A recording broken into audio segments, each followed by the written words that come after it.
Aux États-Unis, même si la majorité des Américains votent pour Kamala Harris, elle pourrait pour autant ne pas être élue présidente des États-Unis et je vais vous expliquer pourquoi. Je suis Timothée, journaliste français installé en Amérique du Nord et je vais couvrir pour vous les élections américaines. Alors si tu veux tout comprendre de cette élection et ne rien rater, eh bien abonne-toi. Alors comment se déroulent les élections américaines?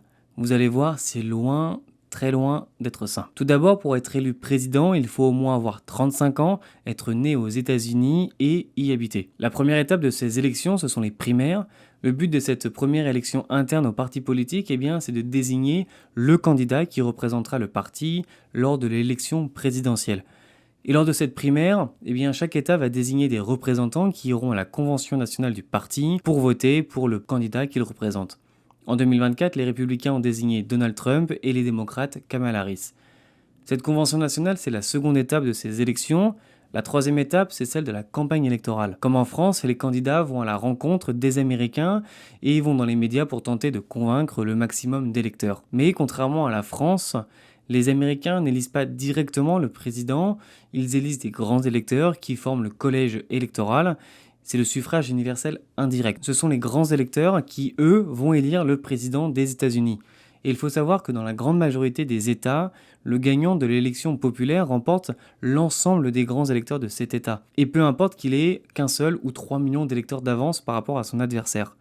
Et c'est pour cette raison qu'il est possible d'être élu avec moins de 50% des voix exprimées dans l'ensemble des États-Unis. Par contre, pour être élu, le candidat doit obtenir la majorité absolue des grands électeurs.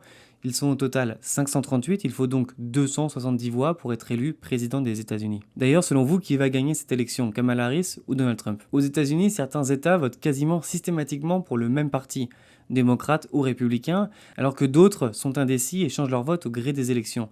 Ces États, on les appelle les swing states, car le vote peut basculer à gauche ou à droite. Et comme le nombre d'électeurs importe peu, le but étant juste de gagner l'État, eh bien les candidats ne vont pas aller faire campagne dans les États qu'ils sont sûrs de gagner ou de perdre. Aucun intérêt pour eux d'aller faire campagne dans un État où l'élection est déjà jouée d'avance. Pour cette élection de 2024, tout va se jouer notamment en Caroline du Nord, en Floride, en Géorgie, dans le Michigan, dans le Minnesota, dans le Nevada, le Nouveau-Mexique, en Pennsylvanie et dans le Wisconsin. La quatrième étape, eh bien, c'est le vote populaire qui est organisé le premier mardi de novembre. Là, c'est l'ensemble des électeurs américains qui sont inscrits sur les listes électorales qui vont aller voter. La cinquième étape, cette fois, c'est le vote des grands électeurs qui se déroule en décembre. En réalité, ce n'est qu'une formalité puisque ce vote reflète le résultat du vote populaire organisé précédemment. En revanche, si aucun candidat n'obtient les 270 voix, c'est la Chambre des représentants, l'équivalent de notre Assemblée nationale, qui va élire le président parmi les 3 candidats ayant obtenu le plus de voix. La dernière étape, c'est l'investiture qui se déroule le 20 janvier à midi. Le président va prêter serment et prendre ses fonctions en ce jour de l'Inauguration Day devant le Capitole à Washington. Alors, selon vous, qui, entre Donald Trump et Kamala Harris, va être élu président? Dites-le moi en commentaire. Et surtout, n'oubliez pas de vous abonner pour ne rien rater de ces élections.